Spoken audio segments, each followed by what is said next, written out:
Hey everybody, welcome back. It's a new episode of Pop Kannon. This is episode 45. My name is Jordan. I am Robert. I'm Paul. And I'm Joe. What are you guys talking about today on the show, you might be asking? You could be. If you all right. What aren't we talking about, really? True. There's a lot of topics in the DC FanDome. That's right. We are discussing all of the major happenings at DC FanDome. So, guys, what do we want to kick things off with? Well, let's lead off with the thing that they led off with at the DC FanDome, which was Wonder Woman 84's trailer. In a perfect world that didn't have COVID, we would have already seen and discussed that movie on this podcast.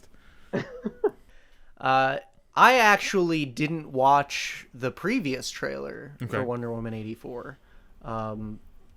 So I was originally trying to avoid the trailers for this movie leading up to seeing it, because I know I'm going to see it already. So like, they don't need to sell me on it. Nothing to be sold on. Yeah. So, but I watched this, and the biggest takeaway obviously was Cheetah.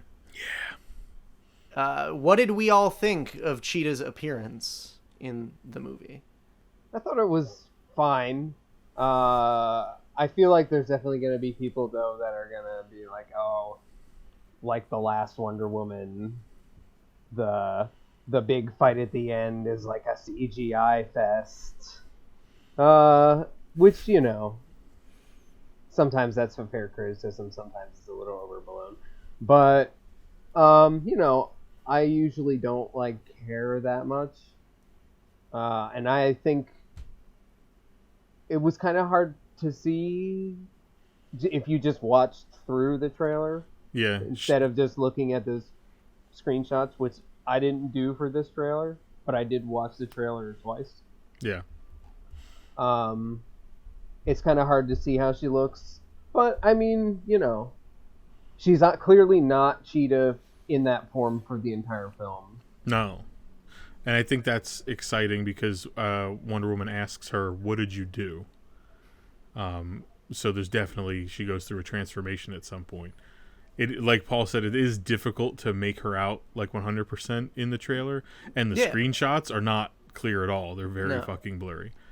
So I don't think that they were really intending for you to get like a full still of her as her yet.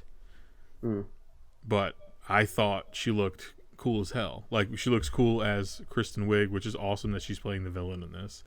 And then when she becomes Cheetah is, I think it looks really neat because they went full comic book on it. They didn't, like, there's no weird hybrid thing, or, you know, they didn't try to do something where she, like, had face paint or some shit like that. They were like, she's a cheetah now, and that's it. Yeah. Well, the trailer seems to imply that she becomes Cheetah before she looks like Cheetah.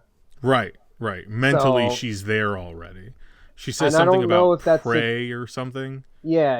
I don't know if that's a thing that's in the comics where she can like still look human. Is it? I don't think it is. I don't think so. I think when she's the cheetah, she's just the cheetah. She becomes Cheetah. I think it's like an Abomination thing, like Incredible Hulk, where like she gets a little bit and then she goes like full scale by the end. Yeah. But I mean, she looks, you know, it looks fine. It looks fine. Yeah. I feel like if somebody complained about it, like, it would. They're only going to complain about it because the letters DC appeared before it. Yeah, true. Yeah, I'm happy with it because, like Robert said, it's comic accurate. As far as they made her a cheetah. Yeah. Like, she is the cheetah, and I'm very excited to watch her go toe-to-toe with Wonder Woman. We saw that one shot of her basically, like, coming through the brace that Wonder Woman made, like the shield or whatever of energy, and she cut right through it, which I thought was really cool. So she's going to have, like, more of a physical enemy to fight on her level. The first one, where it wasn't really until the end where we saw her get to, like, show what she can do. Yeah. It's exciting. But also, Pedro Pascal's in the movie. What did we think of the couple quick shots that we got of him in Washington, D.C., clearly running for president or something? Mm-hmm. I'm not sure who he's supposed to be playing. He's like in the actual press briefing room, so like I think he's already got some kind of political power, right? Or maybe he just like muscled his way in. He's not Maxwell Lord. Maxwell, I think that's who he is. That is it. I couldn't think if it was him or the other guy that Paul and I frequently talk about. Vandal Savage. Yeah. Yeah, I think it would have been. I think it would have been better if it was Vandal Savage. But I don't think that you could necessarily discount that it might not be. That's a good point. Yeah. I was gonna say like that could be like a twist within the film, and then that could set up something for the future. Yeah. Where we could have a Wonder Woman 3 with Vandal Savage in it. Yeah, I'm not expecting it to be Vandal Savage. I feel like usually when we think of things that the movies might like, it never happen. Like it, yeah. But yeah, I guess that's a good point. And then who else is in it? Steve Trevor is back somehow. And the trailer is very unclear about it. So okay. Yeah, but it does imply that it has to do with Pedro Pascal's character. Right. Yep. So, and I wanna note this because I don't think it gets enough recognition. But, and maybe this won't even carry over to the Snyder Cut of the Justice League, but in the Justice League movie, Wonder Woman is very against bringing Superman back from the dead.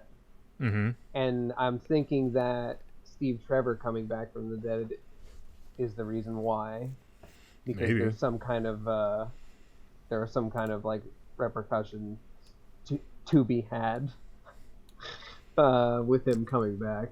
But I just think that's a really cool just like touch. It's just like a little detail that could mean something. Yeah, even though we all have to hate Justice League. Joe, what did you think of the trailer itself? Anything stick out to you? Yeah, I mean, it looks really exciting. I have like a lot of questions about like how this fits into the world, because like, has she been like part of society since World War I, and then this is the moment that she like steps away, or like is this like just an exceptional moment that she has to like show up, step into disappear her role? again? Because like it seems like she's very active as Wonder Woman in this. So and also like it doesn't seem like she's hiding herself that well. No. Which like I don't mean to like just like shit on it. It's just like we're talking about like the little details that they're like plugging in. They're like, that's a really cool connection to Justice League. I don't know if it was like pre-planned or just like while they're writing this, they're like, and this is really interesting. Let's retcon that. But then like to that extent, like Batman's whole thing about not knowing who she is like kind of falls apart, unless something at the climax of this movie takes Steve Trevor off the board again and also wipes her from people's collective memory. Right. They get one of those big Men in Black things and they hit it and everybody doesn't remember anymore. Right. Clean slate. The clean slate. He says in the trailer, like, I can do whatever I can give you anything you want. Right. Right. So it's probably like some kind of like a wish thing or something. Yeah. Right. He's a genie. And like they're just like no holds barred anymore. They're like, she's gonna fucking swing from lightning bolts and there's nothing you can do about it. Amanda said that, and then when we were watching the trailer before, she was like, I thought she could fly, and I was like, it looks like they're trying to fix that. It seems like they don't want you to think that she can just fly, but her father was Zeus in this. So maybe the connection with the lightning bolts is that's like she can fly, but she's got to like lasso onto them and shit. Yeah. Like maybe. I think that they're trying to get rid of the flying. It'll be interesting to see how this interpretation of the character will differentiate from other interpretations. Like we already know we have the Zeus backstory. Yeah. Mm-hmm. So I'm curious to see how they flesh that out more. Because are we going to get the invisible jet in this? Probably not. Although it is the 80s, so I think the 80s would be a great time. I think there was like a joke about that with the radar. Yeah. So like they fly into the fireworks and it's like, haha, we're in an invisible jet. Yeah. But I don't think they'll go full that way. Full on invisible jet. But who knows? Maybe. Yeah, maybe. I mean, but I'm like, not. what better time if you were writing for Wonder Woman to introduce the invisible jet than the 1980s? Yeah. Like, I think that's a perfect time period to throw that in there. Yeah, I agree. And unless you did like the 60s with like the Avengers type James Bond shows. Yeah. I think it's gonna have a very strong 80s vibe, which I'm not like crazy about the 80s, but enjoy being wrong. As long as it's not super in your face, this is 80s, like everywhere you look in the frame there's that's like not an fair 80s because reference. Everybody loved it about Stranger Things, so you can't hate it about Wonder Woman 84. Stranger Things did run it into the ground. See, I was thinking about X-Men, and then you said that, and I was like, "Oh God, I'm done. I'm done." Yeah. So that's great. I don't know. I'm excited, but I'm more excited to see a Wonder Woman in like modern day. I'm kind of, when they announced that this was going to take place in 1984, I was just kind of like, oh, okay, well, I guess that's cool. It's still another prequel, but whatever. That's just my only hang-up. It is weird to like again go backwards with Wonder Woman. Yeah. Like it feels like that character hasn't been able to progress, especially because the only time we've actually seen her modern is Batman v Superman and then Justice League. Yeah. So, but I think also they kind of needed that because the DC Universe's future is kind of in question at this point. Yeah. Exactly. So like that's what like initially I said to you guys I thought that Suicide Squad was a prequel as well, but that was only because he described it as like a 70s war movie. Yeah. But like that fit for me because like everything with the Snyder Cut and like whatever's going on with Flash and the Batman, like I think they're still kind of, well, I'm sure they figured it out by now, but they were making up their mind like, what are we doing going Did from they here? figure it out by now? Well, I think they made a decision. I don't know. Yeah, well, so getting off of the Wonder Woman trailer for a second, they had a panel called Multiverse 101 at DC FanDome, which was literally, I think the 4 head producers for, it was Jim Lee, Greg Berlanti, the guy who took over the film division, which I don't remember his name for the life of me. Jeff and Johns? Then there was one other person. And Berlanti's like the kingpin of their TV stuff. Yeah. And then this guy is now taking over the film stuff. And then Jim Lee, who took over that position from Jeff Johns. He's like the COO, the creative officer. Yeah. Chief creative officer and publisher for fucking DC. So Jim Lee ascended all the way to the top. Yeah. And I don't remember who the other guy was. But it was the 4 of them discussing what the multiverse means for each of their things and how they're just able to do whatever they want necessarily. They don't have to stick to one parallel story. So it's an easy way to explain. We couldn't figure it out before.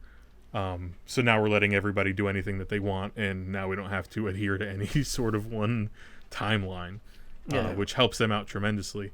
Which is where then the Flash, they had that panel, and it wasn't super informative other than they confirmed for sure this is taking place within that multiverse system, and they confirmed the return of Batfleck, and in the artwork that they showed confirmed that Michael Keaton is returning as Batman as well. Yeah, so what do you guys think about that? Because we haven't actually officially talked about it. No. I'm interested in it, I'll say. I don't have like high hopes for the Flash. Like it's kind of gone through development hell, kind of like New Mutants, honestly. But like, well, now it's being done by the guy who did the It remakes. Yeah, Andy Muschietti. So he's completely. The script has been rewritten, and it's his script, and he's directing. Yeah. So it's 100%, him and Ezra Miller worked on the script together, apparently. Yeah, so it's 100% like their baby now. Okay. And they're using, obviously, Flashpoint as a jumping off point. Right. Yeah.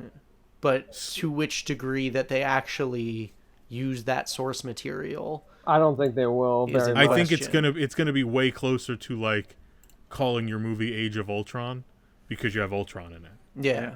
Yeah. Rather than doing anything that happened in the Age of Ultron run in that movie. Yeah. So it's gonna be a Flashpoint movie because a Flashpoint happens, but all of the circumstances are completely different. Yeah.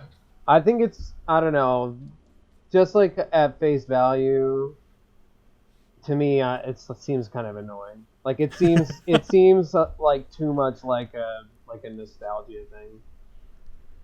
What, for Michael Keaton to come back? Well, yeah, and like going to that specific universe. Yeah, you know. I don't know. So I'm not I don't like Michael Keaton as Batman. Those movies don't elicit any kind of like emotion for me other than nostalgia. I liked him then. You know, I don't want to see him play the role again. I don't think. I definitely don't want to see him in the Batsuit. He's gonna be in the Batsuit. Look weird. It's gonna look super weird, but he's gonna be in the Batsuit. They should have saved that for, what is it, Legends of Tomorrow? Oh, when they did the TV crossover thing, you mean? Yeah. Well, that they also utilized that universe in some way in that. Yeah, because they had Ezra Miller's Flash show up. Oh no, I mean like they. Oh, the '89. The Keaton, like they had the dude that played Commissioner Gordon show up. Yeah, like in a scene. Yeah, so they confirmed that universe is out there. Yeah. All right. So I mean, I like the idea of having Michael Keaton back and putting him in the bat suit, but I think because everyone's excited to see that again, in the way that the internet gets excited about things that you probably shouldn't get too excited about, I think that they may be overblowing exactly how long we see him. I don't think that he's going to be like a central character. Yeah. I would imagine that it's like a cameo. Where am I? Looks around, everything looks like those movies, and then Batman goes to do something, and then we're out of there. That kind of thing. That I would be totally okay with. Yeah, a legit cameo, probably with the Batmobile as well. Okay. I would be totally fine with that. But what you're probably going to run into in that situation is Ezra Miller being the audience going, "This is cool," and then leave. You know what I mean? Well, I'm curious because apparently in the Snyder Cut of things, which we'll get into, Flash's dialogue was way more serious. He not as a goofy goofball, like clumsy dude. So his Flash is going to be very different in the Snyder Cut. Okay. So it makes me wonder how that character will act outside of that.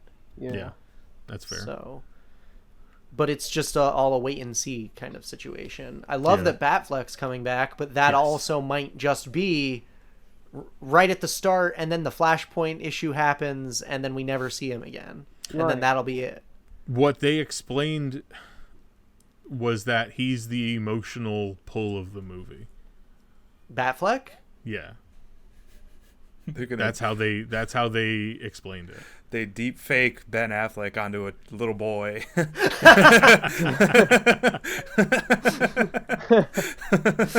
And shoot his parents in front of him. They're gonna do the thing where he brings back the fucking note from Thomas Wayne, which that gives me a little bit more hope, because then maybe they'll actually do the whole, what's his name? Jeffrey Dean Morgan as Batman. Jeffrey Dean Morgan thing. Which, that's what would make me excited about that movie. And that's something they should keep Keaton, under wraps, though. That's something they shouldn't announce. Yeah. That should be, you get to the theater and you're like, wait a minute. And then it just Why does happened. Batman have a red symbol on his chest? Ah! He's got guns! And the fact that it would be the fact that it would be based off the Batfleck suit too, like that Thomas Wayne suit, would look awesome. I feel like. I'm refraining from rubbing my nipples while you say that. So yeah, I'm optimistic about the Flash. Me too. But we don't know enough about it No. to. I mean, the panel had no information other than they changed his suit a little bit. His friend Bruce Wayne created a new suit. That's how they worded it. I don't know. Yeah. Created a new suit for him that's more, quote, organic. Oh yeah. So it's going to be more like skin tight and not like armor plates. I thought it looked weird. What, the photos that they showed? Yeah. Okay. Like I the thought that looked skinny really suit. weird. I want to see it like blown up, like in full color though, because Yeah. everything was kind of shadowy and not 100%. I mean, as what long you're as it's expecting. better than the TV show Flash suit, then. Low bar. But yeah, I mean got that a leather the jacket TV show and a fucking Flash hat, suit man. has evolved quite a bit over the Yeah. last few seasons, and it does look a lot better than it did in the first season. Yeah. But I still preferred the Ezra Miller suit. Yeah. But I agree. I mean, who knows? Maybe it'll look more like that Batfleck design, where it's that kind of armor and not just Where it looks like chainmail. Yeah, Maybe it'll look like Green Lantern. Who knows? a CG. One way or the other. Could be possible. Yeah. Wear this morph suit. I don't know. Optimistic I'm about excited. the Flash. I'm excited. But what else is there? So shifting gears a little bit to the video game sphere. Something else that I'm excited about that they announced, which was a 100% surprise at DC FanDome. It was listed as Warner Brothers Montreal or whatever that like announcement. That's all it was called. So there was no real inclination as to what they were going to announce. And then they dropped the trailer as the first thing that they say, and you're kind of trying to figure out what's happening, and then you hear Bruce Wayne is dead, which is an interesting way to start off a fucking video game trailer. Yeah. And then I wasn't exactly sure that was Red Hood standing in that alleyway, but then as the trailer went on, I was like, oh, okay, that makes sense. But yeah, so Gotham Knights. Yeah. It's like a spiritual sequel to the Arkham franchise, but I don't necessarily know if it lines up 100% with the ending of Arkham Knight. It doesn't. Because Arkham Knight kind of ended in a weird way where Bruce Wayne faked his death. Yeah. But I don't necessarily know if this is supposed to be in that continuity. Because, don't like, think they it haven't is. said. No. But I don't think it is, though. I think it's just a actually- separate thing. I had heard that the other video game that we'll talk about later, Suicide Squad, actually takes place in the Arkhamverse. Now, that is it's created by the people who did the Arkham Rocksteady. Yeah. Yeah. So So- that's more possible than this one, I think, Yeah. for being in that universe. That's But interesting. this game gives you the ability to play as Batgirl, Red Hood, Nightwing, and Robin. And I believe you could switch off, and you can play the story mode as just yourself with computer helping you, Or or co-op. 100% co-op, Yeah. And which is fucking awesome. And I read that it's entirely open world. So if you are playing co-op, you guys could go in separate directions Yeah. and meet back up to like do objectives together. That's Yeah. pretty cool. And in the gameplay, in the trailer, they showed like team up moves if you're with people. They showed Batgirl and I think Nightwing doing something, which was neat. But this trailer and then the gameplay that they showed right after, fucking awesome. It does look really, really good. Which Robin is it? Red Robin. It's Tim Drake. It's Tim Drake. Yeah. Okay. Because they have Jason Todd, Tim Drake, Dick Grayson, and Barbara Gordon. Yeah. Okay. And they're like picking up the mantle for Batman, who, if you lead your trailer off with saying Bruce Wayne is dead, I'm inclined to believe that 3/4 of the way through, Bruce Wayne reveals himself. Yeah. Well, I mean, based on the main villains, yeah, he's probably faking it. Wait, who are they? Who are the main villains? The Court of Owls. Oh, okay. Yeah. They like brought the Talon and the Court of Owls and all that shit into the game, which is like the second half of that trailer, but it takes such a hard turn into like spooky. Okay. Yeah. I love it. Suddenly the fucking Court of Owls is there.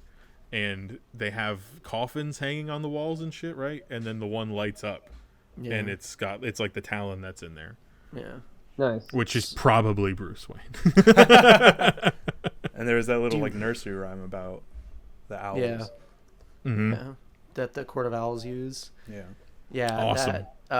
I love the fact that they're bringing them into this. Definitely. Because I love the concept of the Court of Owls and the fact that they've existed in Gotham for as long as they have, and like this whole secret society stuff. I love it. And I think it's a good direction to go if Bruce Wayne is dead and the Court of Owls are somehow responsible, having the Bat family team up to the Gotham Knights, Jordan. They're the Gotham Knights now. True. I know Paul's not a big fan of the Bat family, but it's just he is not. It's just those four. See, I was thinking like I like the Bat family because they humanize Bruce more, even though like it's fucked up that he like brings all these kids into his crusade. Children. Like it's the only times in the cartoon you see him like showing emotion. It's not that I don't like the Bat family. It's just that I don't like that there's so many people in it. Yeah. Well, True. these kids keep growing up, and I can't be friends with another adult. Like, the idea that Batman is like, I don't know, he's too old. I gotta go get another kid. They always move out. I don't understand. 3 people in that game who have had the name Robin. Yeah. So I don't know. And they put the big ass scar on fucking Red Hood's face on Jason Todd's face. He's got that big fucking scar from getting cut open with that crowbar by the Joker. I love that there's certain things from the comic book universe that are 100% canon no matter what. And death in the family is always 100% canon. Yeah. Well, just wait. I'm sure they'll dissolve fuck that that shit up too. I can't wait for Flashpoint to reset. Death in the family. Yeah. But I noticed that their gear changes. Like you could upgrade their costumes. Yes. Because at first, at the beginning of that trailer, they're like not really in great costumes, in my opinion. Robin has like a zipper on his shirt. Yeah. Okay. There's like a zipper. That girl like has like the domino mask, but there's ears to it. Yeah. I was just they like, said okay, you could whatever. do fully custom build, so I'm assuming that's like your weapons, like your moves. Like I don't know if there's like a skill tree. I feel like it's going to be like a Injustice, Mortal Kombat, Avengers type situation. You could just plug in different things, whatever you want, and sometimes you could augment them and all that shit. They're definitely pulling from that tree of what they started in Injustice 2. Yeah. So that's kind of where I think it's going. But I like that you can customize it. That's a huge sell for me in like superhero games. It's not just a skin. Yeah. You know? Right. It's not just like, oh, I got the comic book skin. Like it's like you can piece together a costume that you think looks cooler than what they're giving you. Cool. Yeah. So I just love the being able to customize and try on different gear and stuff. The Spider-Man game that came out 2 years ago for exclusive to PlayStation. I loved that because you could change the skins out, and each skin had a different ability. So like it was a gameplay decision. Yeah. So I liked that aspect. And then in this trailer, we also got Mr. Freeze. Yeah. And he was also in the gameplay footage they showed. And he looks awesome. He does. Okay. He looks incredibly menacing. Huge. I love the fact that you can drive through Gotham as there's like this giant storm, this ice storm happening. Yeah, because Barbara's on the motorcycle. And then I think it showed...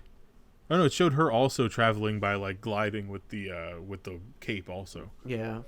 But I would imagine Wonder Woman, holy shit. Nightwing has a motorcycle as well, I would guess. Yeah. And Red Hood, too, right? They all fucking use motorcycles. Yeah, they all have, like, different means of egress. Like, I think Robin's on a Vespa. But he can also, like, teleport. They said something, he taps into the Justice League satellite to teleport short range. They did say that. Yeah, because he went invisible at one point in the trailer, and I was like, what? Yeah, so like Tim Drake Robin, one of his abilities is he hacked into the Justice League's watchtower and could like teleport close range from point to point in the room. So I think that's like such a cool... You get to learn that ability for an entire level and then use it on a boss. Yeah. I think it's a cool concept. I'm excited for the game. I'm excited to see more. Definitely. And hopefully it's not a buggy mess like certain games coming out. Like the Arkham Knight release for PC? Yeah. Ooh.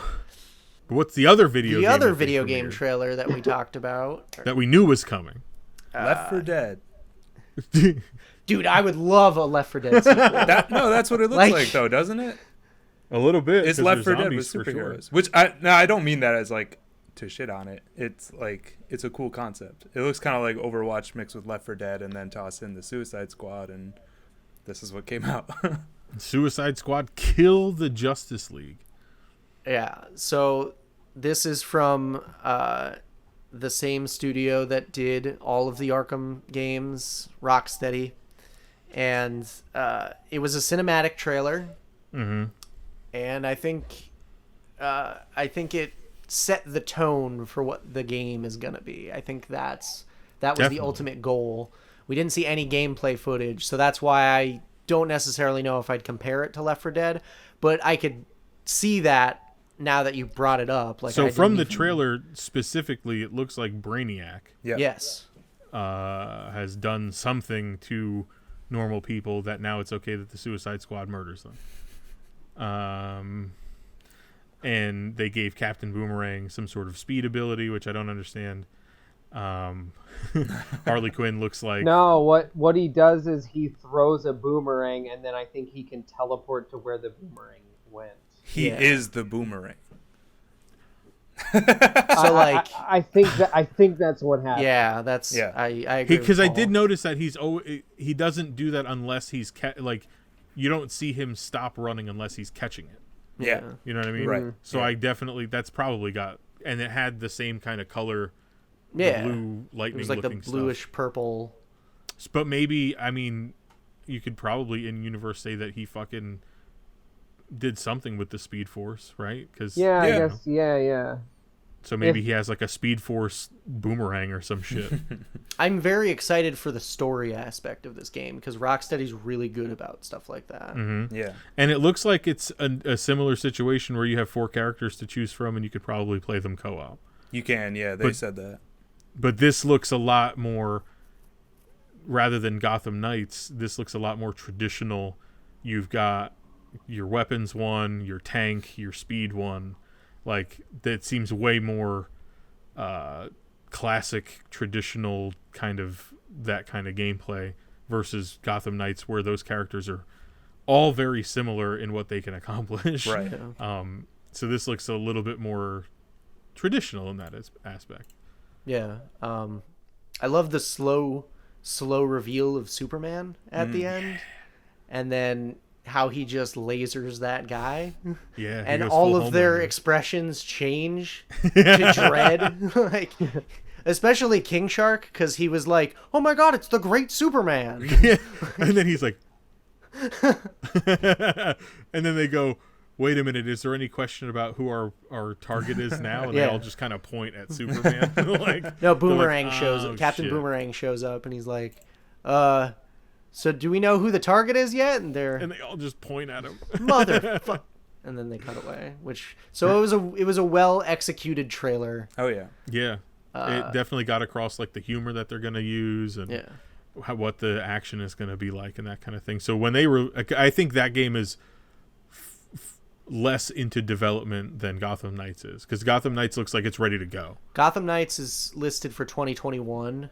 Like the end of this year. Kill the Justice League is set for 2022 for now, but who knows? Yeah, because Kill the delayed. Justice League looks like, if I remember correctly from the end of the trailer, that it's only going to be next gen. I don't know that they're going to release it to Xbox One and PS4. Oh, where really? Gotham Knights is definitely both. Going to be both. So that's an that makes interesting sense. development as well. That makes sense. Yeah. So maybe we'll be waiting a little while before anyone gets their hands on Kill the Justice League, but it's fine. Well, we got Kill the Justice League with the Suicide Squad, so let's just go to the other Suicide Squad property, the Suicide Squad. The Suicide Squad, not to be confused with Suicide Squad. So what did you guys think of this? I guess we got like a reveal trailer, and then we also got like a rundown of who's in it. Oh, yeah, I didn't see the trailer. Dude, well, it's not necessarily a trailer. It's more just behind the scenes shit. Yeah. Of them, like, you know, on green screens and running around and stuff like that. It definitely looks like it's part of it looked like a trailer for a larger documentary that they're doing of a behind the scenes for it. And it looks batshit fucking crazy. Like, there's explosions the entire time, basically. Yeah. And Harley Quinn has two of the biggest guns I've ever seen. And everybody looks really cool in their gear. So there's a lot of new faces in this movie, because the only returning characters that we know of so far are Harley Quinn. We have Rick Flag and Viola Davis as Amanda Waller. And I'm really excited that obviously Margot is coming back as Harley, because she's never not going to be Harley, I don't think. But I'm really excited that Viola Davis and Joel Kinnaman came back, because they were two of the best acting parts of Suicide Squad. Yeah. So to have them return is awesome. So King Shark is in the Suicide Squad as well, and he's being portrayed by Steve Agee. Michael Rooker, because it's a James Gunn production, is a character named Savant. Yes. John Cena is Peacemaker, which is exciting to me. And then they asked John Cena, because in the panel they were asking them like about their characters and stuff like that, and John Cena said, "Well, once they told me I was an uber douchebag, I was an uber douchebag Captain America, and I'm willing to kill as many people as possible to obtain world peace." He was like, I was in,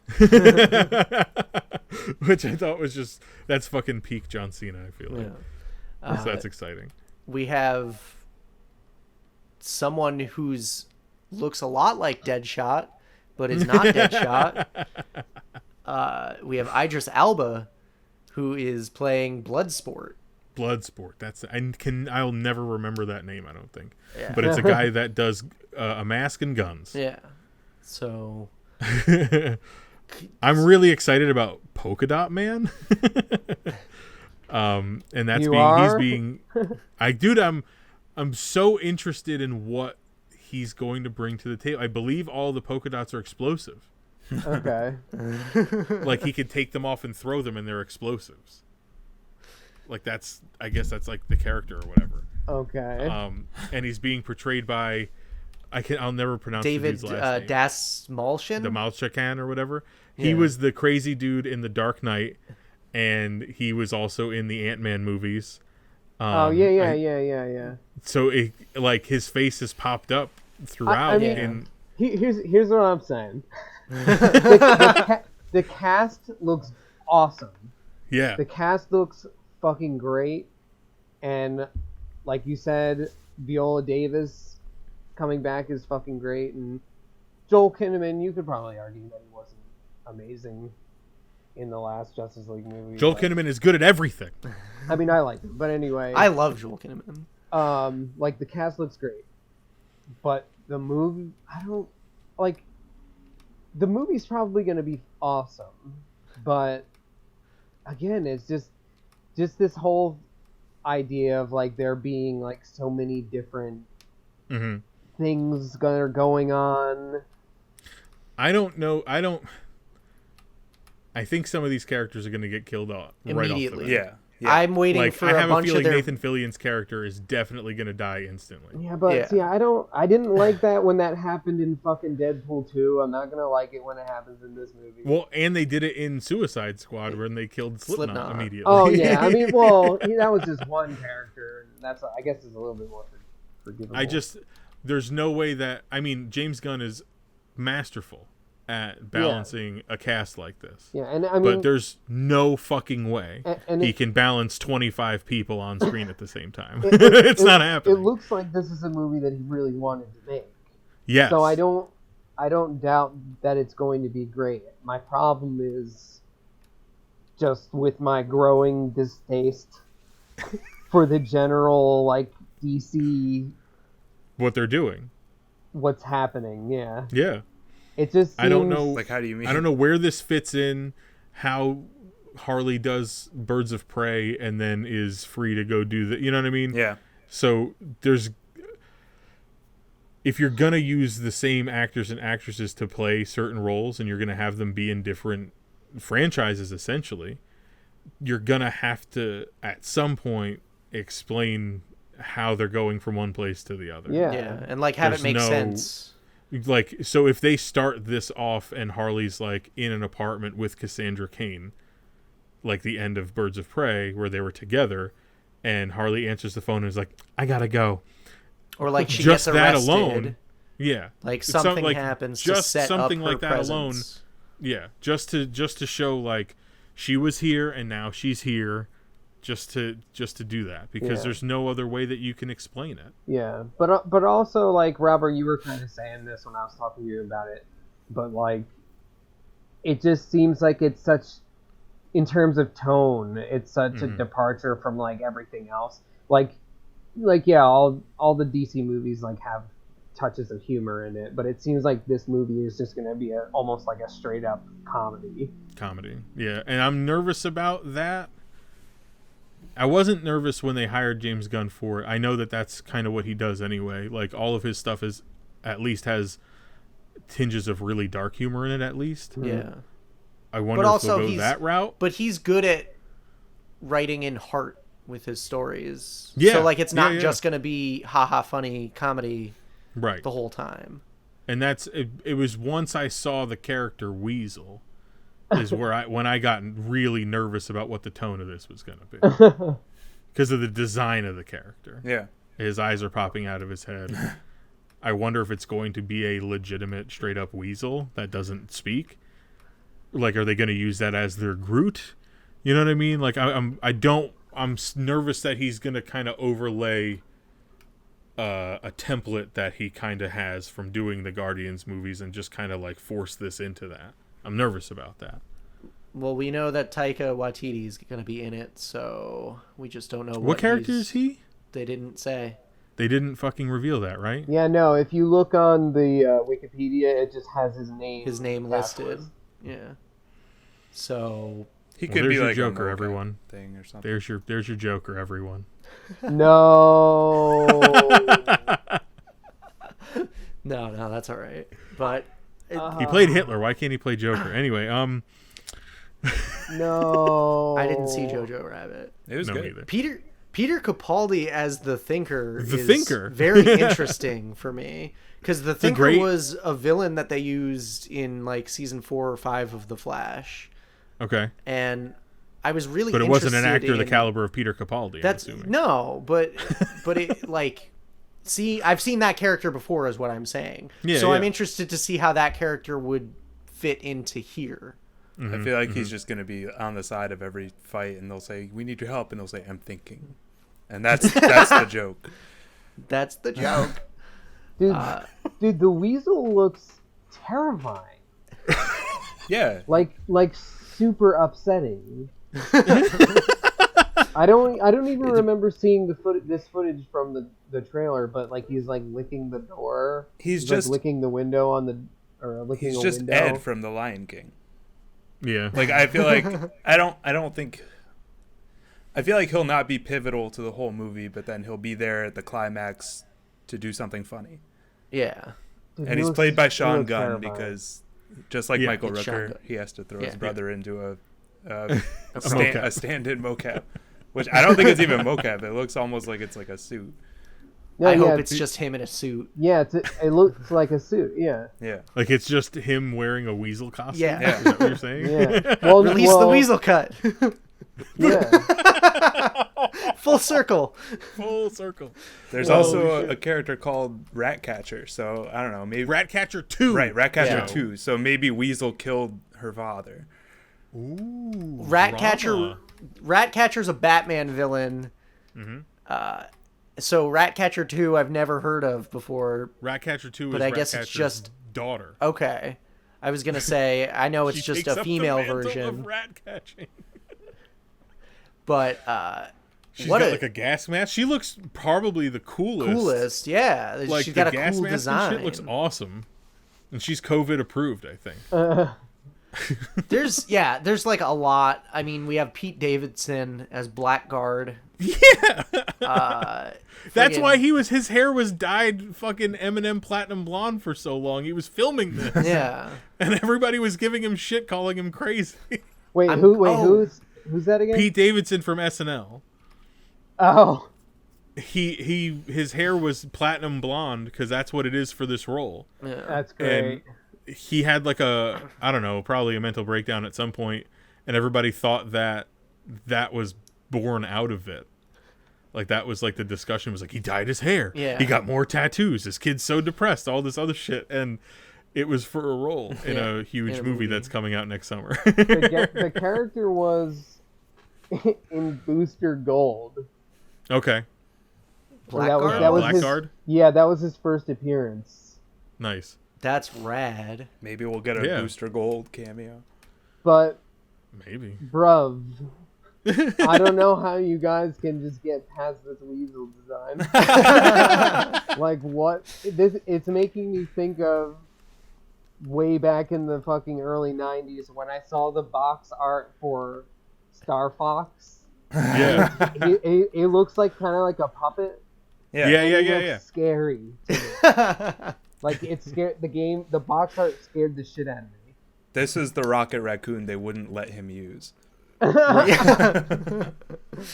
They're like, we need to sell toys, and he's like, I have just the thing.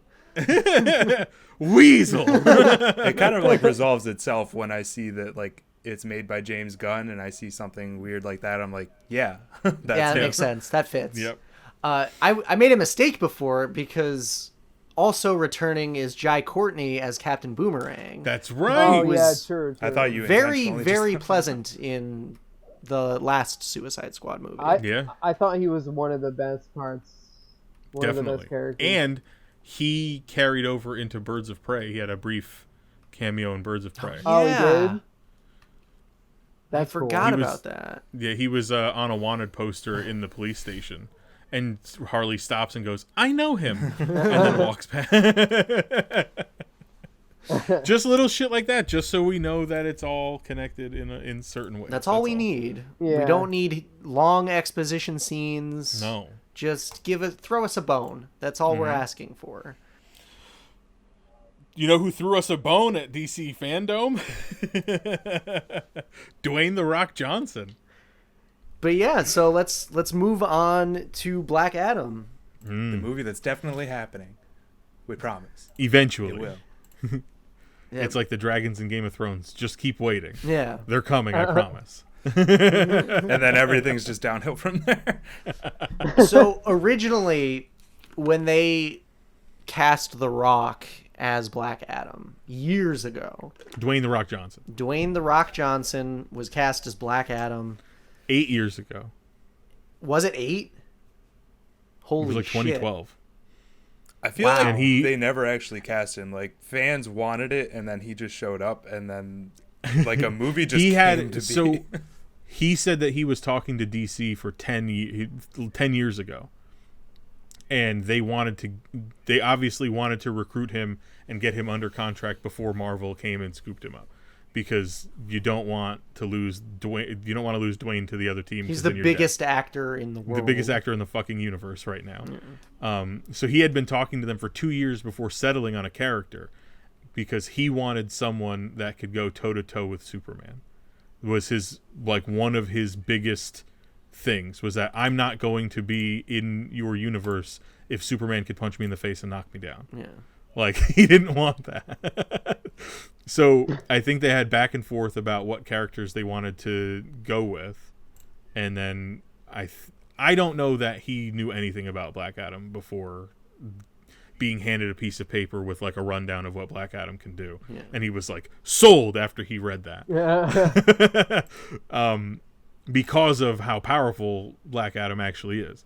And he's trying to sell this movie as an anti-hero movie. And the descriptions that we get from him and his responses to people in the question and answer thing that they did, and the little Boss Logic Jim Lee trailer that they put together that he did the voiceover for, like, really drove home the fact that he doesn't think Black Adam's a bad guy. He's really pushing for him to be part of, like, a good guy thing that does his own thing. Yeah. Right. He really likes the live by your own rules guys. So that's what he's going with this. And live by your own rules and make sure everyone else does too. Right. It almost makes me wonder where they're going to go with it, because, like, in the future, like, do you just make The Rock, like, a straight up villain after this movie?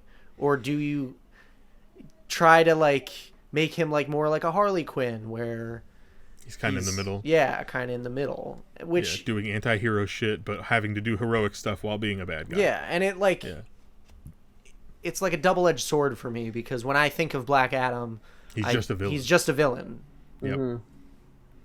They're gonna go the sympathy route, because he started off with like, my people were in chains and all this stuff, and then he obtained the power from the wizard. And I believe in the artwork it was the same wizard from Shazam, or was like pretty damn fucking close to it, which cool. I think is awesome. Yeah. And another way to just kind of, my biggest thing is I don't know what Zachary Levi looking into The Rock's face like they're gonna fight does for me yet. You know what I mean? Well, you just put an idea in my head that, like, I was thinking too, like, are they setting up for like Shazam 3 is like Shazam versus Black Adam, but like maybe they're setting up for like a team up down the line of like reluctant allies. It could be against a larger threat, right? But to me though, knowing of Black Adam, he would be the threat that Shazam has to team up with somebody to take like down. Superman, right? But also like the Shazam sequel is gonna be the whole family or whatever. I mean, maybe Black Adam comes in to be like, I'm like, oh, you're all kids. I'm gonna be your guidance and like set my beliefs on you. But then they figure out like, oh, that's not gonna work. This guy's crazy. I think that the Shazam sequel is, which is called Fury of the Gods, by the way. Wait, Sinbad's in it. And Sinbad's in a Shazam movie for real this time. He's in the poster. At they least. Fucking cast Sinbad. Wait, did they really? I missed that. Yes. Did they really he was cast part him? of their. I saw they put him on the poster. He was part of their panel, and I think that they're gonna put him in there. I thought that was just a joke. It'd be cool if it was though. Yeah. Like for real. Yeah. Yeah. But it's called Fury of the Gods, and my best guess is that Black Adam shows up at the end, and they're like, oh fuck, and then it cuts to credits. Like that's gonna be, and then Black Adam will come out probably after that. Yeah. So then we'll go backwards, learn about Black Adam, we'll get him to present day, then you could get your Shazam 3 on the road. That's my best guess for that. That's cool. But he said, it sounded like because there were two of those motion comic things that they did. There was the one explaining the Black Adam stuff. Yeah. And then he said something about additional characters because he was interviewing the guy that they cast as Atom Smasher. Yeah. And then they went into the other thing, and that was, it sounds like they're going to have him in the Justice Society, and then he's going to rebel against them, and then it's going to be him fighting them for the rest of the film. Like, that's what it seemed like. Yeah. But the Justice Society, according to the motion comic thing that we got, was Hawkman was the first one, Dr. Fate, and their recruits, I think is the way that they worded it, Cyclone and Atom Smasher. So those are the four that Black Adam is ostensibly going to be taking on in the film Black Adam. Yeah. Starring Dwayne The Rock Johnson. Which is weird because Adam. wasn't Cyclone Kingdom Come thing? It might have been. I don't remember 100%. It was a female character in like a greenish costume. Yeah. I think she's out of Kingdom Come. Which is cool to me because Kingdom Come was kind of showing a future with new heroes and stuff like that. Yeah, but so if you're pulling a character from that to be a hero for the Justice Society, I think that's interesting because you're at least DC's allowing them to play with the full slate. Yeah. That's what it feels like to me, is that they're just starting to be more like, oh, you want to use like random characters? Okay, right. Okay. Go ahead. We have a Batman sequel you could do. Yeah. So it would have to, maybe they'll just ignore this, but like she's apparently the granddaughter of Red Tornado. Red Tornado. Okay. I figured there was going to be some sort of connection there if it was just like a gender swap or something like that. Interesting. But that's cool. Yeah, I mean they could really do anything whatever with they it. want. Yeah. So still too early to tell, but the shot, I mean, it's not real, obviously, but the artwork of Dwayne in the Black Adam costume as Black Adam looks awesome. Yeah. Yeah. And I'm real excited to see that because the lightning bolt looks fucking sweet. I think so sweet. Black Adam is the most exciting announcement out of all of the announcements. I swear to you, like, during all of FanDome, that was my biggest reaction, was when he revealed that the JSA was going to be in it. I think just the fact that we're going to see Hawkman and Dr. Fate in a movie is enough to be excited about the movie. Yep, 100%. Yeah, I think that's super exciting to see them. Joe, I know earlier you were saying like those kinds of characters work better being like not in their own solo films, which I kind of agree with you. I don't necessarily know how a Dr. Fate movie would work, you know? It could. It would be awesome if they actually gave it the time, but it's cool to at least introduce him. And then among other things, potential, because then you have the potential to use him in the future, but at least here he's established. I feel like Dr. Fate would have to be a very like artistic, like expressionist film about like fucking life and shit like that. Let's get Darren Aronofsky to do it. Oh my god, Darren Aronofsky's Dr. Fate in theaters this summer. But the other thing that got me the most excited at DC FanDome was the Snyder Cut trailer. Because they dropped that right in the middle of the day. It was like 5:30 in the evening when they dropped that. And it was... The panel was a little weird because it was Zack Snyder patting himself and his friends on the internet on the back for getting the Snyder Cut trending and getting it going. It was a lot of that, which was really strange. He talked to this girl from China who was like, she like led the fucking way, basically.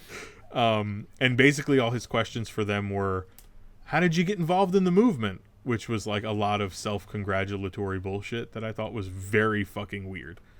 And this is coming from somebody who routinely tweeted release the Snyder Cut. So, very fucking strange. It's just a weird the presentation that they had for that. It was. I didn't watch the full thing, but I got like a highlight reel of it, so I watched weird. clips from it. Yeah.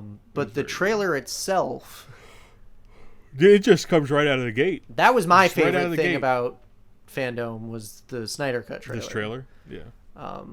Set to Hallelujah, which I don't think was a metaphor. No, like, no. He was definitely like, "Thank you." Like we get Yeah. it. Like, Yeah. That Leonard Cohen song was cool. Yeah. It was just and- remember Watchmen. Hey guys, Yeah. I'm the Watchmen guy, and I'm back. That should have just what the text said. yeah. I'm the Remember Watchmen. Watchmen? Watchmen. Dum dum dum dum dum dum dum. All of a sudden, remember Shrek? Right. Like, Because that song also was in Shrek. Yeah. Yes. No, I think that the trailer was really good. There's a lot of detail, like he always likes to pack into things. Just that opening shot of the Justice League Hall had like 16 different Easter eggs in it. There's like the trident. As they're panning past it, there's a Joker card falling from the sky. Like there's a lot of shit. And obviously we saw Darkseid like right out of the gate. Mm-hmm. We got the Snyder Cut Steppenwolf later on in the trailer, which I thought was awesome. we got to Sod. Yeah. So like a lot of really cool shit. And it looks like that trailer is all of the footage that he already had. Like he was just kind of like playing with it to make a trailer for it. Yeah. Which is cool. Yeah, absolutely. What did you guys think of the way Darkseid looks at the beginning of that trailer? I feel like it's It looks not cool. like a finished version, or I hope it's not, because he's very like video gamey. Like he doesn't look polished really. Yeah, it does look very video gamey. And he kind of looked like the Omega symbol. He looked very he looked like a golem, like I guess that's like of the earth kind of thing. Yeah. Like he didn't look like an alien per se. So, something that I saw floating around the internet was that's from the flashback scene of the invasion Yeah. Okay. originally, and he's not yet Darkseid yet. He's like who he was prior. His name. Yeah. Like whatever his Okay. name was. So like Yeah. I don't think that's his final form, but we're definitely gonna see him in this movie, which is super fucking awesome.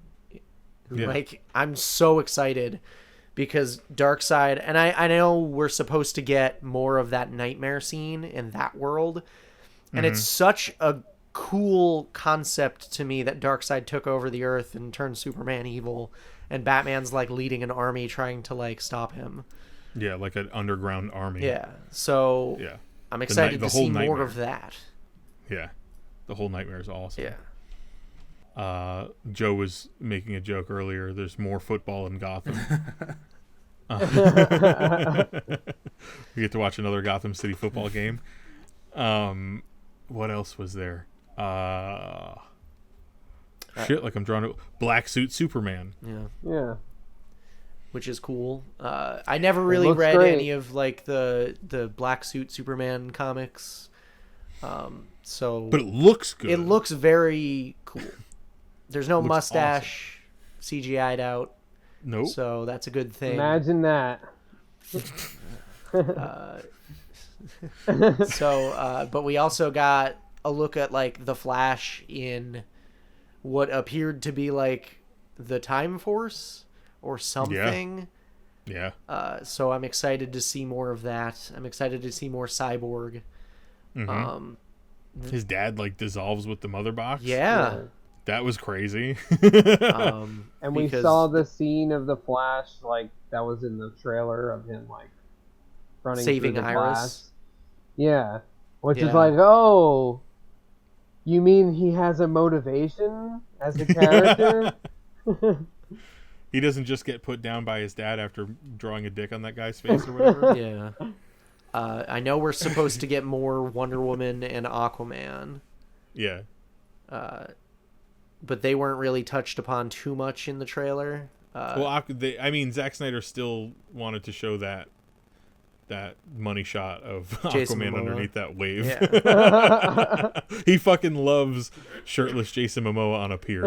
I mean, who doesn't love shirtless Jason Momoa on a pier? I mean, I do, right? It's my phone background, Jordan. We got that scene of Lois Lane and Martha Kent, which... Where she's actually Martian Manhunter. Yeah. Martha Kent is actually Martian Manhunter in that Confirmed. scene. Oh, fuck. Okay. It's based off of a storyboard that Zack Snyder shared like 2 years ago, where she morphs, like she leaves the room and Lois takes off, and then she changes into Martian Manhunter's form. And Martian Manhunter's the guy from Man of Steel. Yeah. Right. Like general or whatever. Yeah. Which is like Swanwick. Yeah. Yeah. Yeah. So the context of that scene is going to change completely, knowing like that it is Martian Manhunter. Mm-hmm. And then it becomes more inappropriate that Martian Manhunter asks her if she's like wet or something. Whatever that. Remember that stupid fucking dialogue from Justice League? Oh God. Where Oh there's no, thirsty reporter or some shit like that. Yeah. Oh, you're a real thirsty girl or some shit. And it was like and now Martian Manhunter's saying it, so it's even weirder. Yeah, I'm super pumped for this movie. Yeah, I mean, Absolutely. I'm glad it's happening. They confirmed that it's going to be 4 hours long, and you can either watch it in 4 1-hour parts 1 hour blocks. or 1 4-hour cut, essentially. And we're watching 1 4-hour cut. That's what's Yes. It almost makes me wonder if they're going to release it in parts, and that kind of scares me. Like, part 1, check it out, and part 2's not out for another month. Oh. No, I feel like it'll be like a mini series on HBO. You think it'll just do like a weekly? Yeah, like Sundays episodic. at 9, like they put everything that matters to them. That's fucking It's true. It's like he's not lying. And anything that they're hoping catches on is Sundays at 10. Yeah, because they got to do the lead-in. So it'll be interesting to see what they pair up. It With the might Snyder be that the Batman show where it's like GCPD or whatever that they might pair up for after it. I'm just saying. That's real. It'll Yeah. be Zack Snyder Presents Last Week Tonight with John Oliver. And there's just it's still in his glass table, and there's just light leaks everywhere. What makes GCPD different from Gotham? It's set in the Robert Pattinson universe. That's all. GCPD is supposed to be dear year God. 1, and then the movie's year 2, right? Yeah. No, Yeah, the movie takes place after the show. Yeah. No. So I think now's a good time as any to jump over to the Batman. I've been gearing up for this one. I'm not that negative Nancy about the movie The Batman, but It's the concept of the GCPD show. I don't even remember what it's actually called. Maybe it's actually season 4 of Westworld, and it's Gotham World.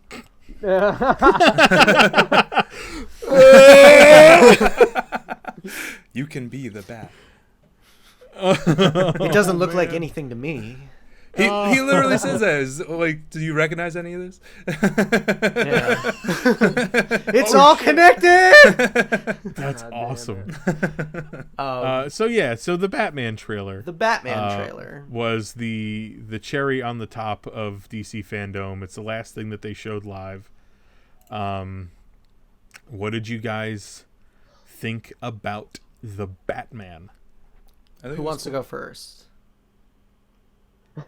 Joe. Oh, I thought you said Paul go first. Joe, you're... I might be the only person who's really interested in it. Well, no, you guys will watch it. I know.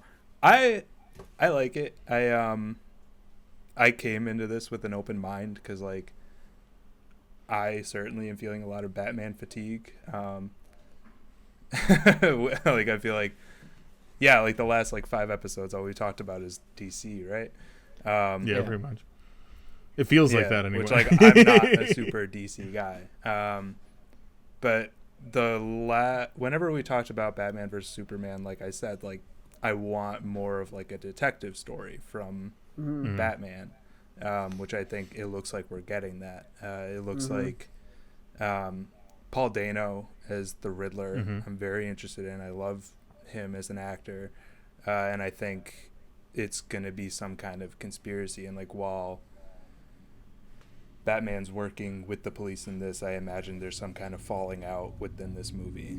And like, who knows if this is gonna be like a franchise for them or just a one-off or what. But I'm along for the ride for this, especially with like the amount of characters that they're introducing with like Penguin, Riddler, I don't even know who the other... Catwoman. Yeah, Catwoman. Zoe Kravitz is great too. I can't wait for Zoe Kravitz as Catwoman. But yeah, so like, it's really just kind of like a big pool of Batman that they're just dropping you into. And like, Robert Pattinson, as much as he's like exhausted by the things he does, I am interested to see how it goes. So, but is it a morbid curiosity, or is it looks good, I think. So I'm interested. I'm definitely 100% in. I'm cautiously optimistic, though. I think the biggest problem is we don't know what is actually happening going forward with any of this. Like, does it ultimately matter? Yeah. And that's my biggest issue, is like, okay, if it is just a trilogy, and I can't even begin to tell you the sheer amount of videos that I've seen pop up online saying like, can the Batman become the greatest superhero trilogy of all time? And I'm like, you saw a 2-minute teaser trailer of a movie that's shot that's 25% done. And like, they barely give it's already you stuff. Better than Dark Knight Rises, Jordan. I don't know. Like, I liked Dark Knight Rises. I know, that's why I used it. But Jordan doesn't know when he's being baited. That's why he's mad about these articles. I like the tone. Well, no, I don't click on any of them. I don't care. But like, he didn't say clickbait. He just said bait. I like the tone of the trailer. But we don't know that the tone of the trailer is going to match the final product. And that's what I'm worried about. Well, but go ahead. If they could keep the tone, I'm in. Yeah. So it's funny you say that, because Matt Reeves specifically said that he used the time off of COVID to review the tone of the film. Did he? Yeah. Okay. Yeah. Which is really interesting when you think about it. It's like, oh, we got a little bit of 25 feedback. Minutes? Was that during the 25 minutes before he showed this trailer that he wouldn't shut the fuck up? I think I read it. I don't know if I heard him say it. Because he spoke for I don't think any of us other than you just like actually watched that whole presentation. I watched the whole thing. I spent all 8 hours watching DC FanDome. And Matt Reeves spoke for 25 straight minutes like this and did not stop for anyone, and talking about his movie and explaining all of the different things about his movie and what could go wrong, and when they can't wait to get back to filming because there's a lot of things that you would like about it. And also Robert Pattinson's in the film. He's playing Batman and he's doing a very good job at it, and he likes where it's headed, and he hopes that 25 straight fucking minutes of that where I was just like, just play the trailer so I could go to bed, dude. Let's go. You're forgetting the lady that was like standing there awkwardly, like while he spoke. Well, yeah, they were like superimposed on. Yeah, they weren't actually in the same room together. No, she's just doing a reaction. She was literally like this. Yeah, it was weird. While he spoke, it was great. It was weird, but anyway, yeah. So, from a more visual perspective, because I mean, we don't know a whole lot about the movie, and we're just basing what our opinions off of what we've seen. And what I saw was a non-scalloped fucking cape. Which, you know, maybe that's a stupid thing to be upset about. I don't think it is, dude. But I just feel like any incarnation of a Batman suit, if you're not going to scallop the bottom of the cape, it's going to look shitty. And, like, we haven't really seen a head-to-toe picture of the whole suit. Although, if you go and you look up, like, Google images of, like, the whole suit, you can kind of see, and I don't know if this is just, like, people, like, putting something together, like, rushing something together, like, for cosplay, but it looks weird. Like, yeah. It's just, like... It's a very weird... The even-lined bottom cape. Of the cape, yeah. It looks like a Zorro cape or something. And there's a shot in very early in the trailer where they show like his boots, and I didn't think they were his boots at first because I thought it was like a coat. Yeah, because it looked like it was like Jim Gordon walking into the room. Exactly. In like a trench coat. Yeah, exactly. Yeah. And that's what I thought it was, and I was arguing with Jen about it because I was like, "There's no way that's fucking Batman's feet. There's no fucking way." But I think it actually is, and it's just like these like bad Doc Martens that he's wearing, and it just looks like really normal and weird. And I think the top half of the suit looks pretty damn good. And I know, Robert, you kind of disagree. Like, you think the cowl looks kind of bad. I fucking hate the cowl. It looks like a Daredevil helmet. That's what it looked like. It looks like 2003 Daredevil helmet. Yeah. It's just a big fucking cranium. Like, that's all I see is this part of his fucking head. I'm just drawn to that. Because there's no definition here about anything. So I'm not even looking at it. All I see is this big piece of his fucking skull that I'm like, that might as well have a target. But and I don't mind the neck roll. Yeah, I like the collar. I like the collar. It's an interesting way to go about doing the cape. Yeah. But like you said, the bottom of the cape is just straight. So it's a very weird way to go about that. Yeah. And it's like, okay, you can be like, oh well, he's just, he's starting out. But this is year 2. They were so fucking clear Yeah. about how this is year 2 of Batman. Right. Like, he couldn't have stressed that enough. Yeah, but like, Batman's been around for about a year. This is like the second year that Batman's. He said it like over and over. But again. what? He doesn't. His second year as Batman, he still doesn't know how to scallop his cape. Like, come on, just scallop the cape. It's such an important detail to the fucking suit. Yeah. Why? It is. Why are we spending 20 minutes talking about his boots and his cape? Because his boots just look like boots that we can buy. This movie was a tour de force, but his fucking cape. Yeah. That's what I'm worried about. That's what I'm worried about. That's why I said I'm going off of what I've seen. Yeah. This movie could be fucking awesome. Yeah. But I just think those are very questionable choices as far as design goes. And again, we can keep going in through the scope of design. Like, all right. Oh, we'll get super nitpicky if we do that, though. Maybe, like, the opening scene is that scene when he goes to the mayor's house, but then it gets caught in the door of the Batmobile, and then he gets out, and it's all frayed up. And it's scalloped. Yeah. He's like, well, I guess this will work. Son of a bitch. Yeah, I think it's weird that the cape doesn't have scallops to it, but it doesn't bother me to the fact that, like, it's not ruining the movie Release for me. the scallop. But Matt also... Reeves. But also, the cape could be like CG for all we know, so that could look totally different. Right. I can't imagine they're not going to touch it up and change it. And if there's enough fan outcry, they're going to scallop the cape in post. Release the scalloped cut. I'm going to start a petition.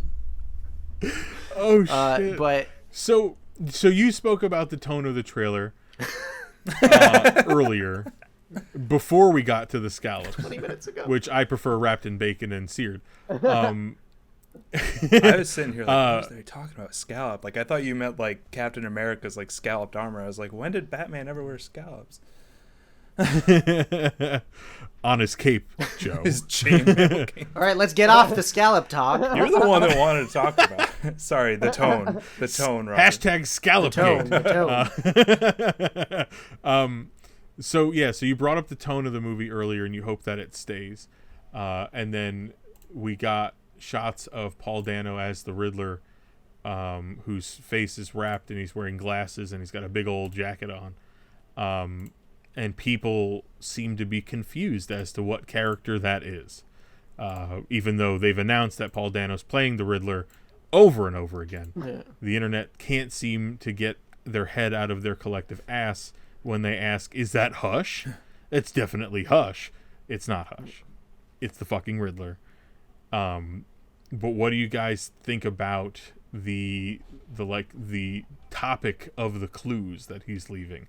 Like, he's routinely calling somebody a liar, and we can presume that that's about Batman. But we don't know that. Yeah.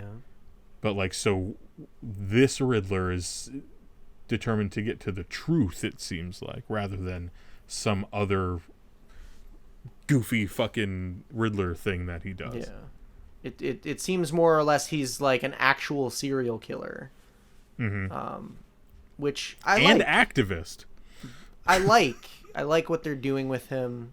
It's more cerebral than anything. Mm-hmm. Mm-hmm. Yeah. Which I feel like that fits that character, is like he's a mind guy. Mm-hmm. Yeah. I feel like... Surprised they didn't go Hacker Riddler. I'm glad they didn't go Hacker Riddler. No, me too. I'm just saying I'm surprised they didn't. Because they're taking what worked with Saw, with like Jigsaw, and they're making it more grounded almost. Like for all we know, at least in that first trailer, there's no like death traps or anything like that. Right, but there's probably death trap. Maybe, but I'm just saying Riddler likes death for trap. now it seems like this Riddler is just a straight up serial killer.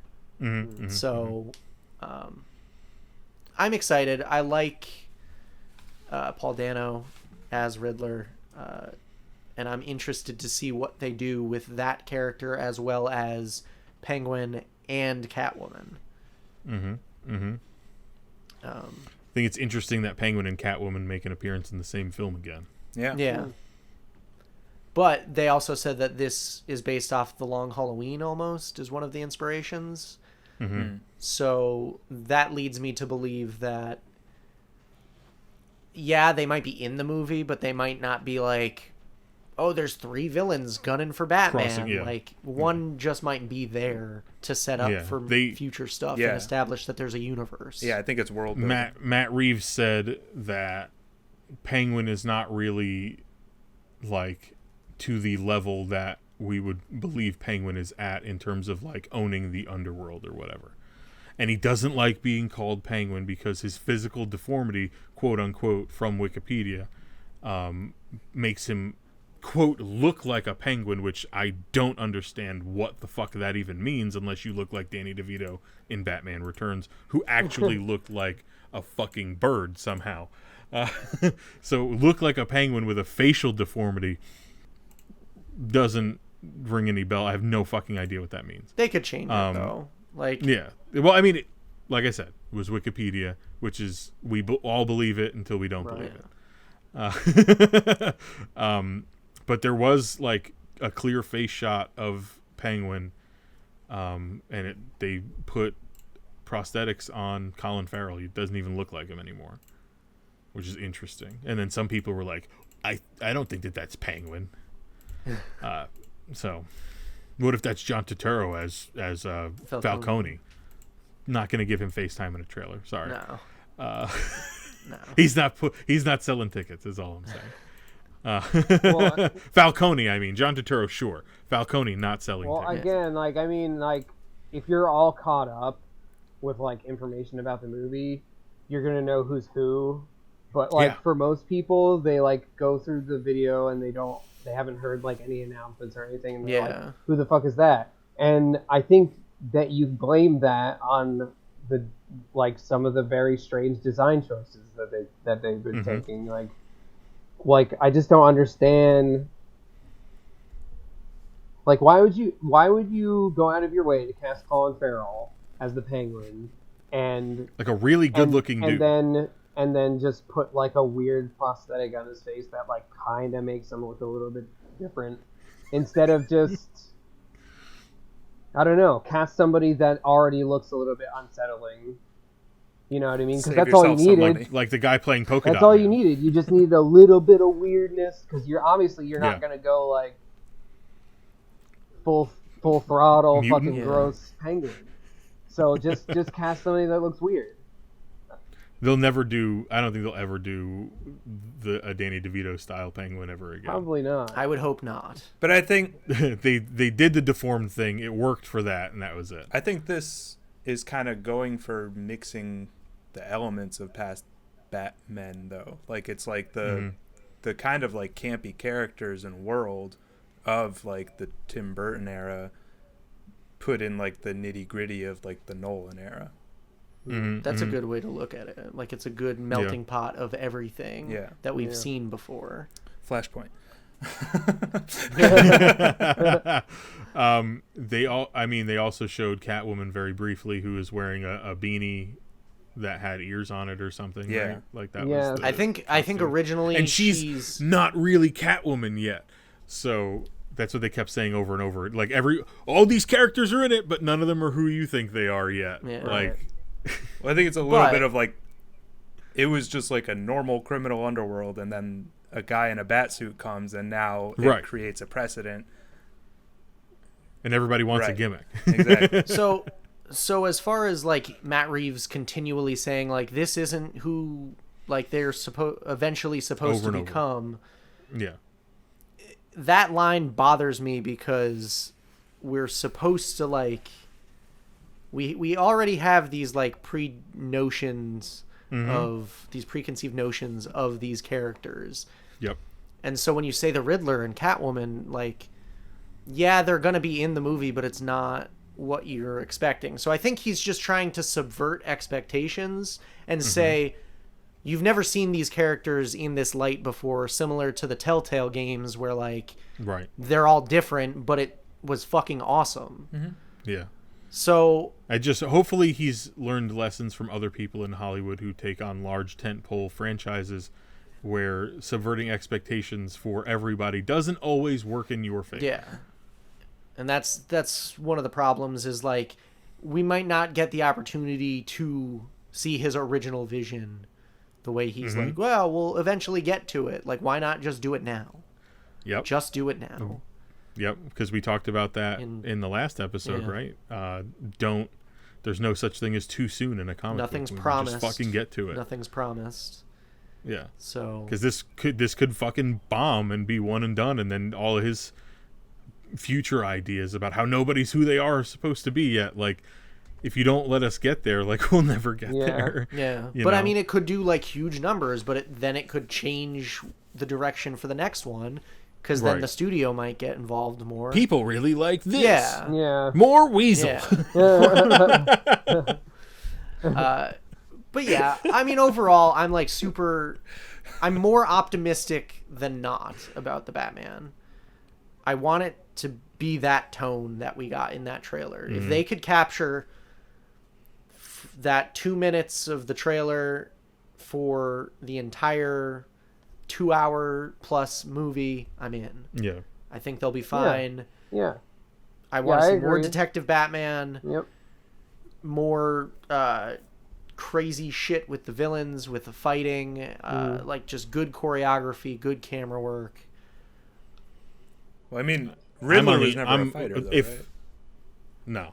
No, but that's what you get Catwoman for. Yeah. If we're on a continuum here, right, and in the middle is like, about it, and you're on more of the optimistic side. I'm the mirror of you on the pessimistic side. Yeah.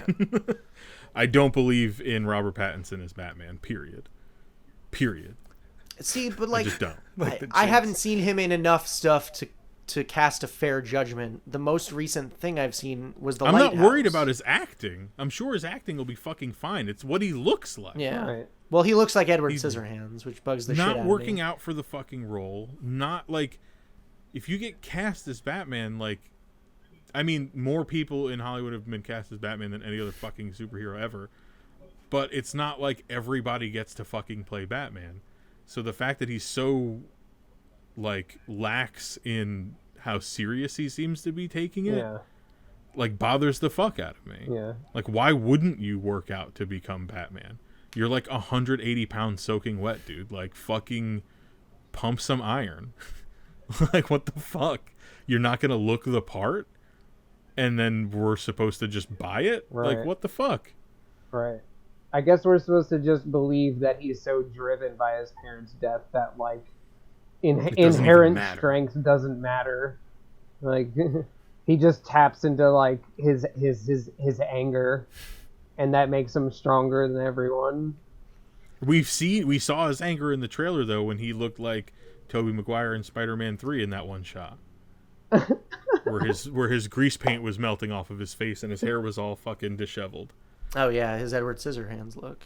His Edward Scissorhands shot, yeah. Well, he's pale AF. That reminded me of like the Christian Bale, like before he goes on his journey in Batman Begins, when he goes to kill the guy at the trial. Yeah. And his hair is it super had long. the same vibe to me. Yeah, I know. I definitely got that. I just thought that was that of all of the things from the Nolan trilogy that you wanted to get the vibe of, it was when he went to go talk to Falcone in that like restaurant under the bridge, and Falcone did that whole thing about how his dad begged like a dog for his life, which is a fucking phenomenal monologue from that movie. But I definitely got that because it was the same. It's almost the same shot. Yeah. Of where like how they were on the ground and they looked up and they were frustrated. Like it was the same shot. It's just, do you prefer Robert Pattinson sitting there or Christian Bale, who was 225 pounds and worked out for the role and wanted to be Batman, so he had muscles. Fuck. Here's the thing. I think he looks great as a young Bruce Wayne. Mm-hmm. And that's it.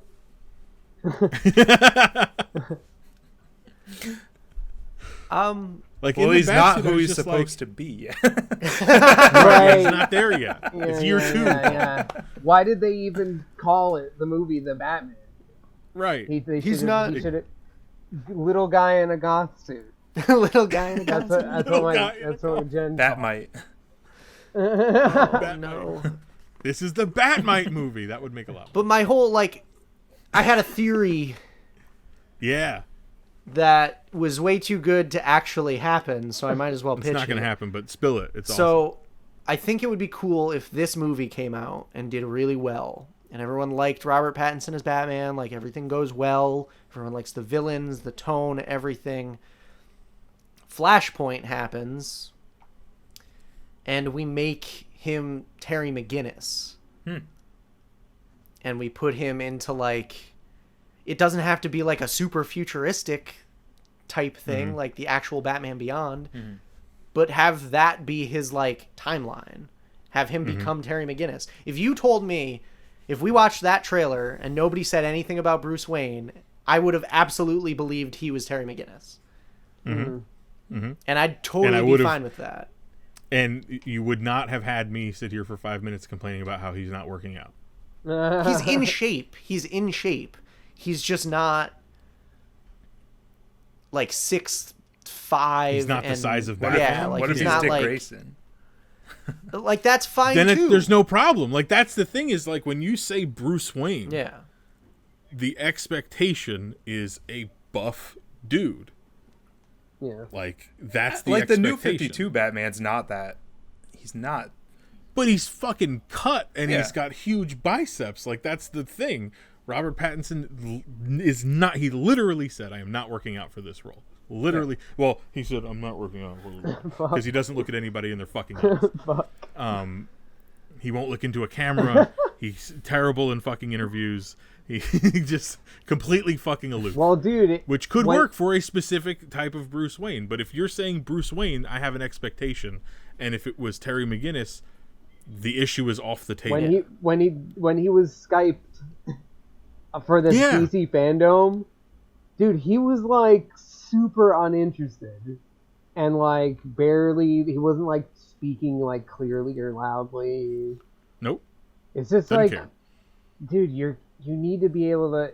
You need to be the type of person that can like interact with fans, too. At least. Like, fucking Jesus Christ. I'm only taking what they show me at face value. So, like, barring his, like, trolling comments or whatever, because people on the internet love to say he loves to troll people, whatever they, like, what they've shown me, I liked. So I can't necessarily say, like, one way or the other if his method acting or whatever he does to get into the headspace to perform what they shot 25% of. Like, I have no idea what he's actually bringing to the table. Right. So, cautiously optimistic. All that stuff notwithstanding, I'm okay with it. Yeah. I mean, I'm going to go ahead and say this. After the Joker came out, the Joker movie, my expectations for DC movies fucking took a nosedive. So, everything that I saw in the Batman, the trailer, as far as, like I said this before, like ticking all the boxes. Batman at a crime scene with Commissioner Gordon. There's a chase scene with the Batmobile, which looks not intimidating, but hey. Fucking, you see him beating the shit out of a guy. It's like all there. They checked all the boxes. It's just visually how it looks. All of the design choices to me seem very strange. And like it's off. Yeah, and like before we were talking about how like, oh, you know, Catwoman's wearing a beanie. And then it's like, he went out of his way to say like, oh, she's not Catwoman yet. Well, then why did you go through the trouble of putting the ears on her head? You know what I mean? Like, if she's not Catwoman yet, well, at least save that. I don't know. It just seems like, I mean, it's not. Again, it's not. It's one of those things that, as long as the movie's good, I can get past it. I'm just saying, it's a design choice. It's bugging you. And then the other thing is, we were talking about this a little bit before, but Matt Reeves is going the whole like practical Batman route. And there's already been a version of that played that as straight as possible. You know what I mean? With Batman Begins and The Dark Knight, and you could kind of argue that there was some like sci-fi shit that happened in Dark Knight Rises. And even, I guess, The Dark Knight, like the Batpod had like some weird like shit going on with it. Yeah. But for the most part, it was pretty straightforward. Like, exactly. This could happen in our world. Yeah. Right. And I think Matt Reeves is quoted as saying, oh, I tried to go with something that could actually happen in real life. And it's just like, dude, how are you going to go with that angle and think that it's going to be any better than Christopher Nolan's Batman? Yeah. Because then there's always going to be a comparison at that exactly. point. Right. And it's been done, so it's like there's no demand to watch that again because we could just go watch that. Exactly. Again. So you could have gone but they can't charge you with again some other route. Yeah. Damn. You could Good go point. You could go like magical or supernatural or something. yes. Which they could always do, but we don't know enough about it. Well, I mean, they fucking did it with Batman v Superman, and everybody fucking shit a brick. Yeah. Like, they were like, oh, this is fucking stupid, when it was, like, literally what the comics are. Yeah. You know what I mean? Christopher Nolan's Batman was not the Batman that you see in the comics. No. But he did it fantastic. It was like... It worked for that version of the character. Exactly. And that specific story that he wanted and was able to tell. Yeah. And I just don't think you can go from that angle again on film and have it be like nearly as effective. It's like there's definitely gonna be things where we're gonna go, oh, we kind of saw this already. You know, like guaranteed. Yeah. So because you're going down such a similar path. Yeah. But I mean, if they really lean into the crime thriller noir style of like that trailer, like it could feel totally different. It could, you know. But then remember, then we were saying like, well, what do they do for the next 2 films? Yeah, because they did say they're going to be another 2 films. What are they also going to be, like crime noirs? Yeah. How are you evolving these characters? Exactly. Yeah. And getting them to where you eventually want them to be, so you could have them for 1 movie instead of already having them established and then having them for 3 movies. Yeah. But which wraps her back around to the one discussion that we were having, I think, like 2 podcasts ago, or at least the ones that I was on, where like, you know, I don't even remember what I was going to say, but it has to do with like Batman's being incorporated into something that actually like happens like in the comics with like these bigger characters. You notice more that he's a human when there are superhumans. Yeah. And he's doing things that are just as badass as what the superhumans are doing. Yeah. That's what I think makes Batman effective. And Christopher Nolan did a great job with just having a practical Batman that just operated in a Batman world, and that was it. But I think eventually you get bored of that. You know, it just turns into fucking James Bond. Yeah. Mm-hmm. So. And the way that I'm kind of trying to keep reminding myself about this movie is like, it feels like they're really leaning into the multiverse, and they're really like self-quarantining franchises. Yeah. Yeah. And I don't know if that's a good thing necessarily, because you're allowing for like different interpretations of the characters, but then you're left with an even bigger thing. Okay, well, going forward, are we gonna get all of these people into 1 movie or no? Right. Like, is this just gonna stay this way forever? Mm-hmm. The worst thing that they could do is what they did right when the MCU was really hitting its stride, and DC was like, not crossing over TV and movies, we're not going to do it, and they artificially created boundaries that didn't need to exist, that Marvel wishes they didn't have to play with. You know, because Marvel licensed out characters to different studios and is having a hell of a time getting them back and spending all of Disney's money to get them. I mean, look at Spider-Man. DC never did that. Yeah. Because DC has the Warner Brothers. So they have a studio. So for whatever reason, they decided to partition off themselves. And that didn't need to happen. It's just like such piss poor management when you have all of your... Like if Kevin Feige was able to start the MCU over in 2008 and have every character from Marvel, it would be totally different. It would have looked so much different. You know what I mean? But he had to play with what he had, so he put the focuses where he needed them to be. So DC looks at their entire roster and goes, well, we'll leave those guys over there. Let's keep the Trinity and then we'll keep away. These characters over here. Yeah. And then we'll let you have those guys over there, but you can't come back this way. Like, it doesn't make any sense to do that. You could, we're using Deadshot for the Suicide Squad, so you can't use him in like Arrow or Legends of Tomorrow or whatever. Doesn't make any sense. But like, it's just silly shit like that. And that's why, like, with a movie like Joker, people are trying to theorize if they take place in the same universe, and like, you can't because it doesn't, like, that doesn't work. So crossing over a character like Joaquin Phoenix's Joker to anything else in a multiverse doesn't make sense to me. So like, that's just a different interpretation of that character. Jordan is referencing a tweet or an Instagram post that I had shared with him and Paul, Joe, about somebody going, I'm calling it now. You're going to see at the end of the Batman, Joaquin Phoenix's Joker is going to show up in a post-credit scene. And I was like, let's just pull the thread on that for a fucking second. He's at least 40 years old in that movie, right? And at the end of that film, Bruce Wayne's parents are murdered. So that would put Bruce at 7 to 10 is generally where he is. So let's just call him 8 years old, right?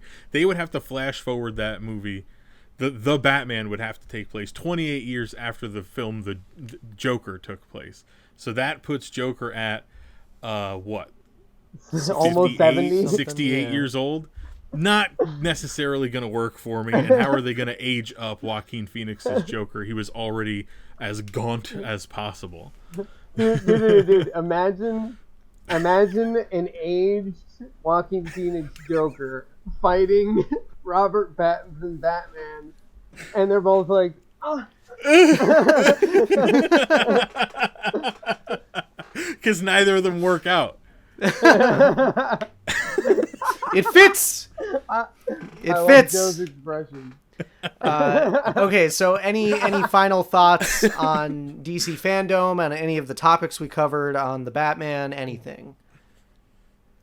No, I thought FanDome was very effective. Yeah. And I felt like it's really interesting that Marvel decided to sit the entire summer on the sidelines, basically. Yeah. Because DC went out, created this thing, got it all together, and then pushed it out. And they've been the talk of everything. Yep.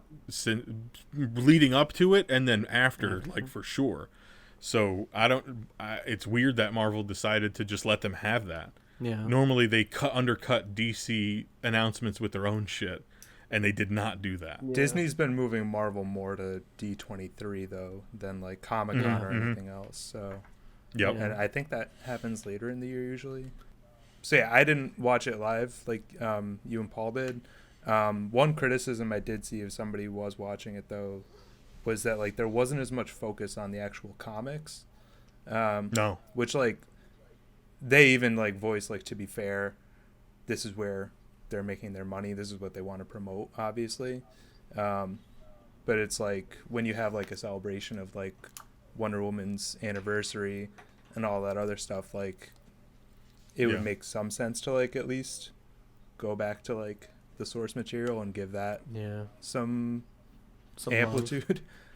Yeah. When they discussed Wonder Woman's anniversary, it was Patty Jenkins, Gal Gadot, and Linda Carter, and they talked that it was this coming year, I think, is Wonder Woman's 80th anniversary. They revealed like the logo DC is going to be using for all of that. And that was pretty cool, but it was like 5 minutes. Yeah. But the Wonder Woman crew, I think, was on like 4 different panels. Like they were involved a lot. I think they were just kind of. They initially intended to have all this other stuff happen at the same time, and you could choose which stream you were going to watch because they set up like islands, they kept calling them. Yeah. And it was like, that was the Hall of Heroes. Like that one specifically that we got 2 Saturdays ago or whatever was called the Hall of Heroes. And on September 12th, which is in a couple Saturdays, they're doing another FanDome thing, but I think it's going to be more focused on what you're talking about, the comic book stuff. Gotcha.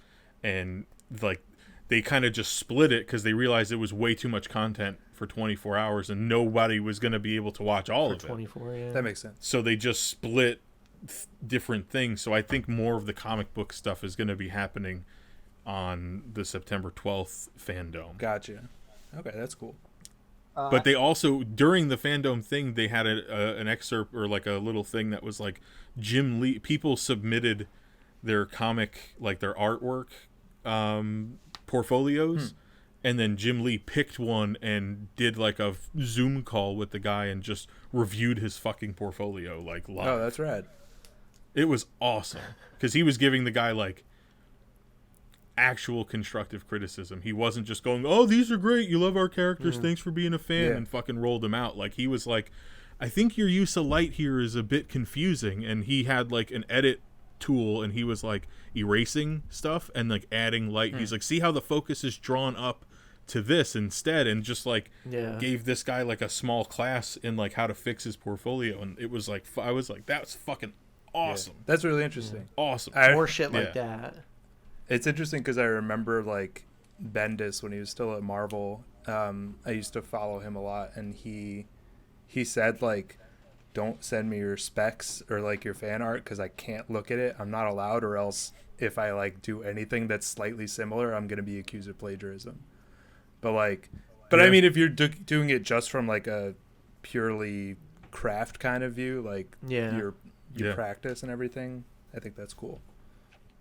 Yeah, I think FanDome as a concept itself is really cool. I hope they do more, and I think it's gonna eventually become its like yearly thing. Yeah. That we see. But yeah, it's cool. I'm excited, definitely excited about pretty much everything that they showed. Yeah. I don't think there was one specific thing that I was like, no, I'm not interested in that. No, because it like there was no thing that was like or like I'm not interested. Yeah. Like everything was like, oh cool, oh cool, oh cool, Yeah. oh cool, Like, oh cool. I'll check that too. out. Cool, I'll check that Yep. out. Cool, I want more information, and then I'll probably check that out. But yeah. It was neat. Paul, any final thoughts on FanDome? I mean, no, I don't think so. I was pretty much lukewarm about the whole thing, aside from maybe Black Adam and the Zack Snyder Justice League thing. And yeah, I mean, FanDome itself is cool because they have like something to reach out to the fans for. So I think it maybe could be done like a little bit better. I think, but I mean, this was the first time for it. Cool. All right. Well, so that was episode 45. If you want, you could click subscribe so you never miss an episode. If you want, you could follow us on social media at Pop Kannon. Don't forget the K. You could find me individually on Twitter and Instagram at JL24FPS. I am on Twitter and Instagram at Yesball. I'm on Twitter and Instagram at Joe4Broke. Cool. He just said cool. And I'm Paul. So this has been episode 45, all about DC FanDome. Let us know what you thought. Let us know what piece of content that came out of that is your favorite, what you're looking forward to, what you're not excited about, whatever. Hit us up. So for Pop Kannon, my name is Jordan. I'm Robert. I'm Paul. I'm Joe. Thanks for watching, and we will see you next time.